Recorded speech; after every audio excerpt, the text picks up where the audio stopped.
Welcome to my course. I'm a registered psychotherapist practicing in Ontario, and today I want to share some strategies and ask you certain questions that can help you to increase your self-awareness and find new ways that you can use for yourself to decrease perfectionism and anxiety and to do what matters more. If you are here, you probably have achieved a lot, you have a lot of success, and many people think that you are very strong, resilient. However, maybe when you stay alone, you oftentimes hear some voice in your head that says that this is not enough, that you should have done it better, or you could do it better. And anytime when you are trying to relax or to spend time in nature or trying to do something that is relaxing, you might hear some voices that are telling that you shouldn't rest, that you need to do more, or that your worth is depending on how much work you do.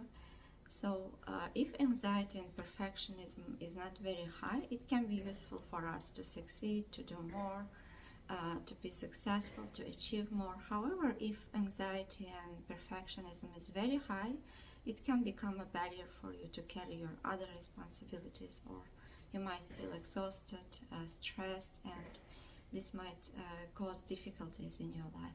So today we are going to discuss about these topics and ways that can help you to relax, to feel better, and to do what matters. What matters for you, to find time for yourself. And anytime when you will face this kind of difficulties, challenging emotions or thoughts that you should do more, we will learn new strategies how to deal with these thoughts and how to turn them into motivation and inspiration and to do what matters despite all these challenges.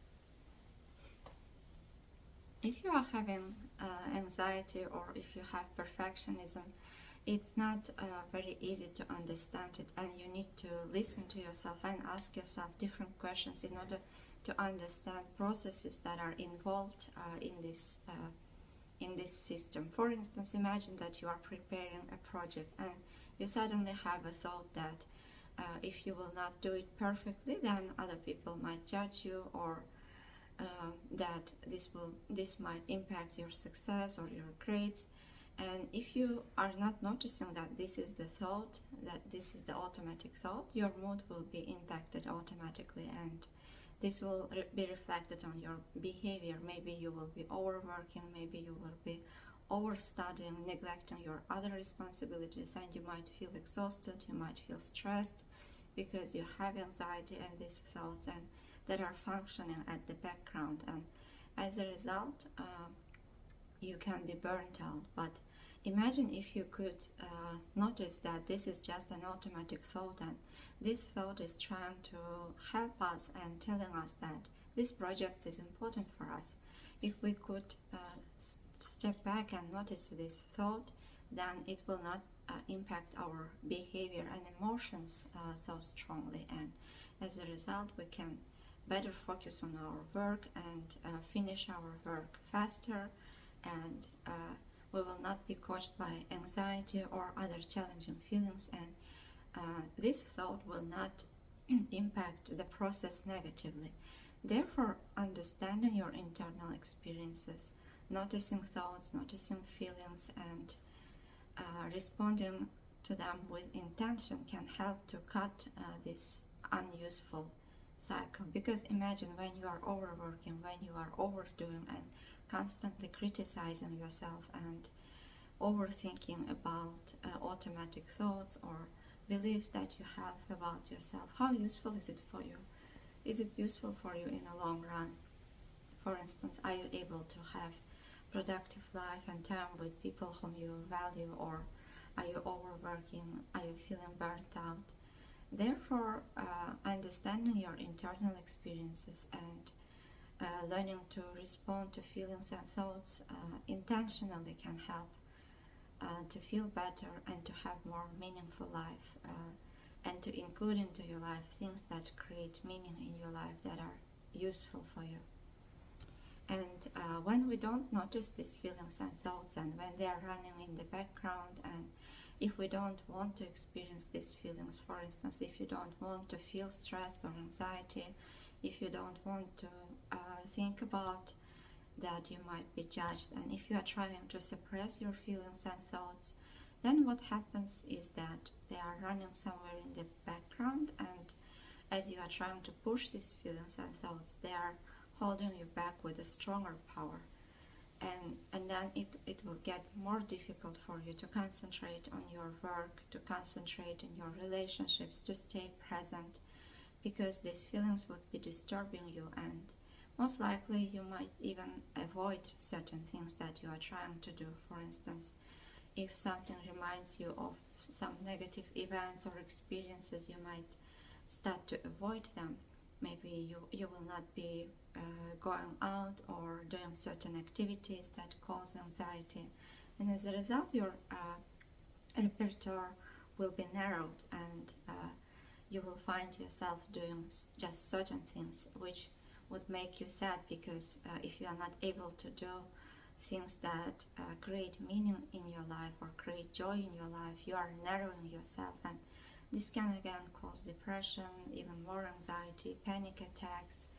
Therefore, once you learn how to respond to feelings, to automatic thoughts, to automatic feelings, and not to be in autopilot, this will help you to live more high quality life and to include things that matter for you despite these challenging feelings and thoughts.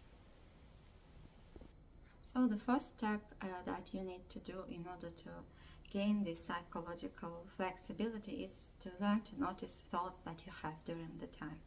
Especially if you have anxiety or if you feel worried, stressed, try to notice which thoughts you have at that time. For instance, your mind can be telling you that you will not be valued if you don't do certain things, certain project perfectly. And try to notice this thought without any judgment or without any attachment, and try to notice as if this thought is flowing in the sky as the clouds are flowing, and as if you are observing, because we are not our thoughts. We are just noticing. We are the ones who are noticing these thoughts, and we have enough space and we are a container for the thoughts and feelings. But when we get fused with the thoughts and feelings, and when we are too close or when we are attached to these feelings and thoughts, then they impact our behavior, they impact our emotions, and oftentimes negatively. For instance, if you constantly have this thought that I must be perfect to be valued, then this can turn into your self-beliefs, and if you have this kind of belief, then your behavior will be shaped with it. Maybe you will not take enough risks, or you will not do any new things, or this would be a limiting belief. And when you believe into these thoughts or beliefs, then it can have negative impact in your life, and even it can negatively shape your life. Therefore, once you notice that this is the thought, there are certain strategies that you can use in order to decrease the power of these thoughts. You can try to write down them as a journal on a piece of paper and then destroy the paper, or you can try to tell these thoughts out loudly. And when you are speaking, you would notice oftentimes how silly this thought is, and that it doesn't deserve so much of your attention. And you can also ask yourself whether any times when you didn't do certain things perfectly, but you were valued, and you can question the reality of these thoughts, whether they are literal truths or it's just your mind telling you different stories, and how useful will it be for you to follow this thought, and also determine what's important for you in life. For instance, if you are trying to finish your project, ask yourself, how useful is this thought for me to finish this project? And increasing your awareness will help you to respond to the feelings and thoughts with more flexibility, with more intention. So if you were, for instance, previously distracting yourself with something else in order not to hear this voice or not to feel uncomfortable, you can try to change your behavior. For instance, you can thank your mind, thank you, my mind, I understand that you are trying to tell me that people's relationship towards me matters for me, but it doesn't have to be this way, and you can continue, shift your focus towards what matters, towards your project, realizing that this thought doesn't have to be the reality. And maybe you heard this thought during your childhood, or when you were small, or if maybe it's someone else's opinion, or maybe you just believed it this way and you carried this thought until the present moment. But when you realize that this thought is not useful for you, you are choosing not to fuse with this thought. And even if we cannot control our thoughts, like anyone has automatic thoughts, all psychiatrists, psychotherapists, doctors, if you are human, you will have automatic thoughts and you cannot control them. However, we can choose how to respond to these thoughts and feelings. And when our self-awareness is increasing, we can use these strategies such as journaling, telling out these thoughts loudly, or typing them in the computer. And when you see your thoughts from distance, it will be easier for you to detach from the thought and notice that this is just thought, and you are not anxiety, you are not your thoughts, you are not a failure, and that people can value you or love you no matter how successful you are, and that your worth doesn't depend on your success. And another thing is the feelings that we are having that cause us for perfectionism or for avoidance, procrastination. Another step is trying to notice which feelings you have. Sometimes the thoughts can come before the feeling, as we have discussed in the previous example, right? But sometimes we might have feelings without any reason. Maybe something has reminded of a negative experience that you had, a traumatic event. This can be some images, smells, colors, and you might have automatic feeling. Or maybe it can be difficult for you to notice what has triggered this feeling, and you might just have automatic feeling. And again, we cannot control these feelings because they are automatic, nobody can. And feelings are a part of being human, and they are carrying messages about what we care, what's important for us. For instance, if you are worried and stressed and anxious about your education or career, this means that you feel anxious, you matter, like these fields are matter for you. If you are worried or stressed about your relationships, this means that you care about your relationships, you care about people. And if you don't have these feelings, this is abnormal, and it's quite normal to have these feelings. However, when we have anxiety or panics or worries, we start to panic and we get anxious about anxiety, we get panicked about the panic or worries, and this creates even more anxiety.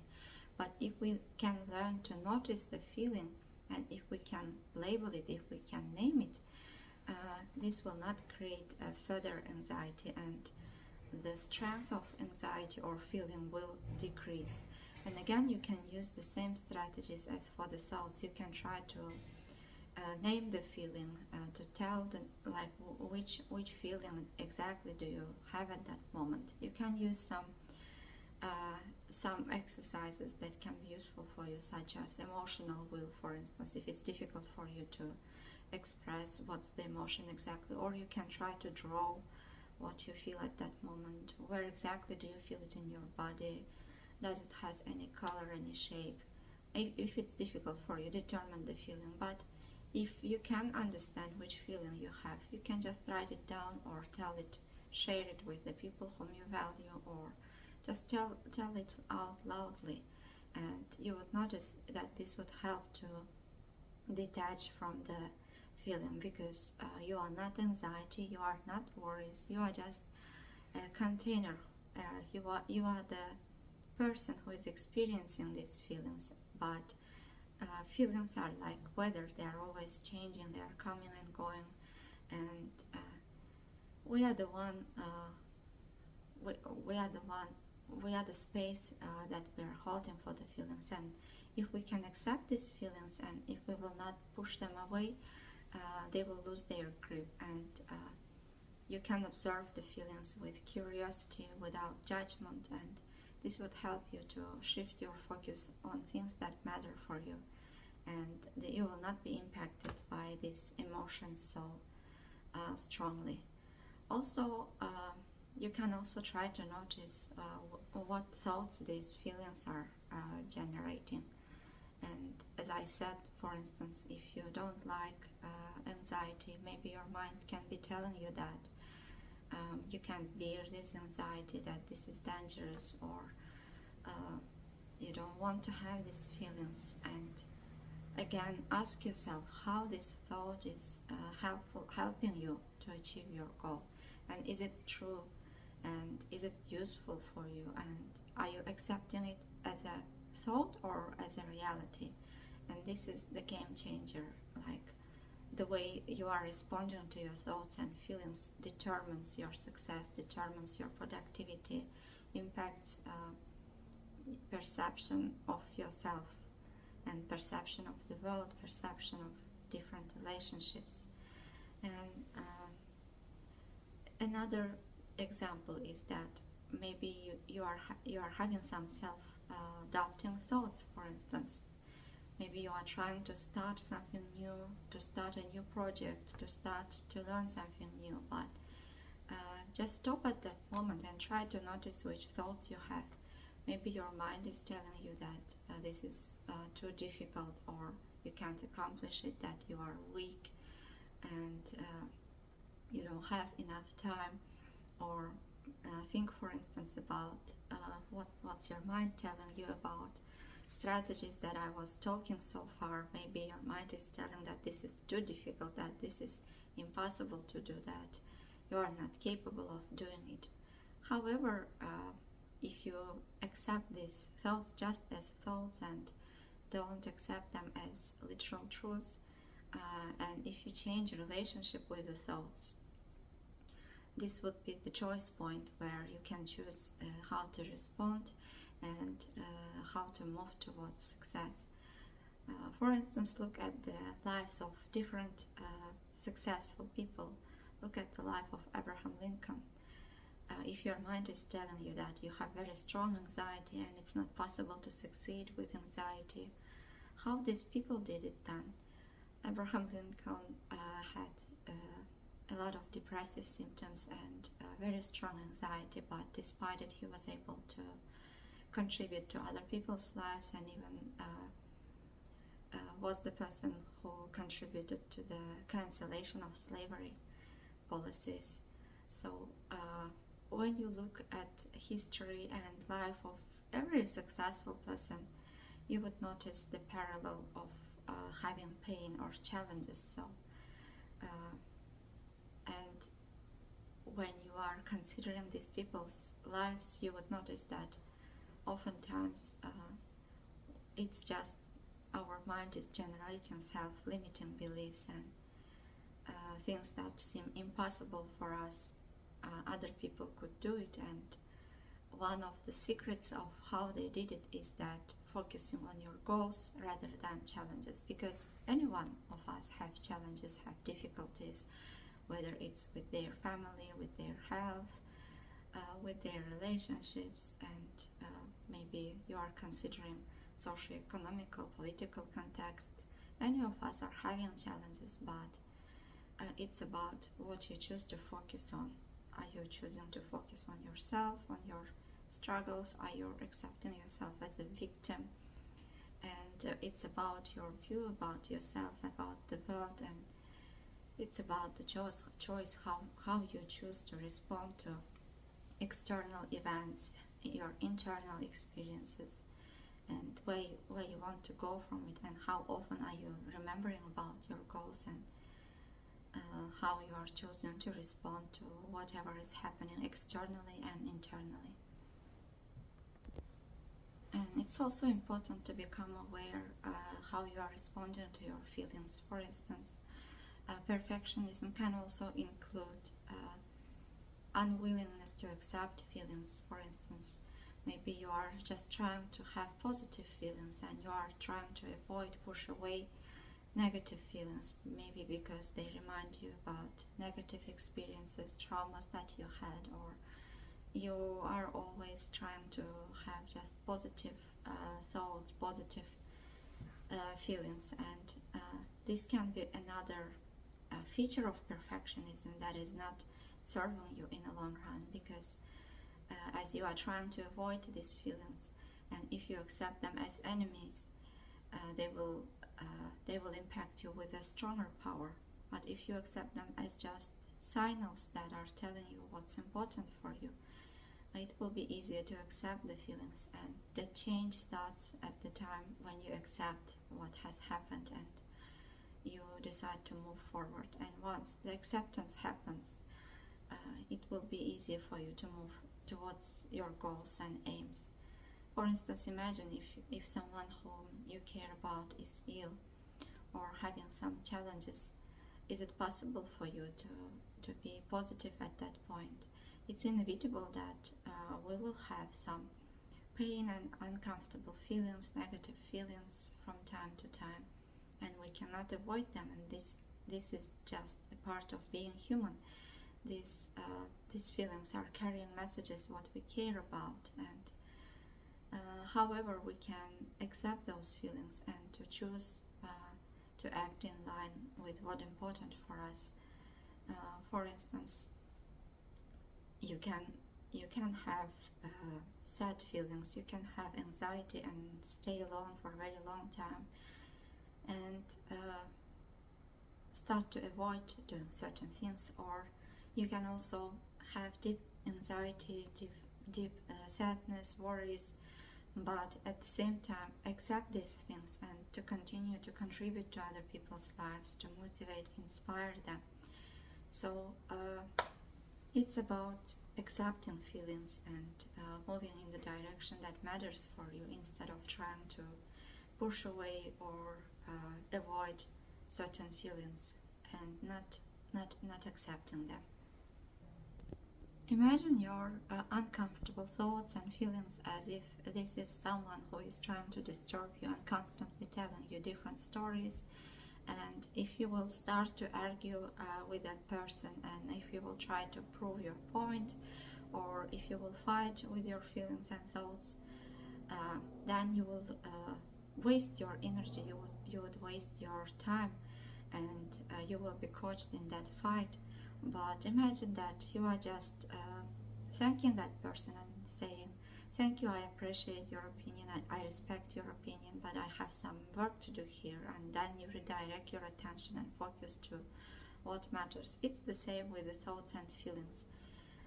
Whenever you will have uncomfortable feelings and thoughts, just try to thank your mind, label that emotion.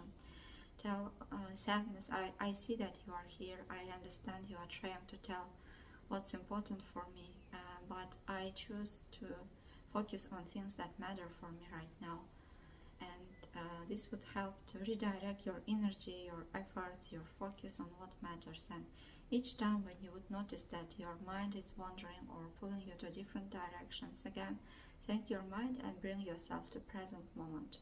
Try to notice what's happening around you and ask yourself what's the next step that you need to take for doing what matters for you. If this is a project, remind yourself that you were writing a project and redirect your energy and effort towards what matters.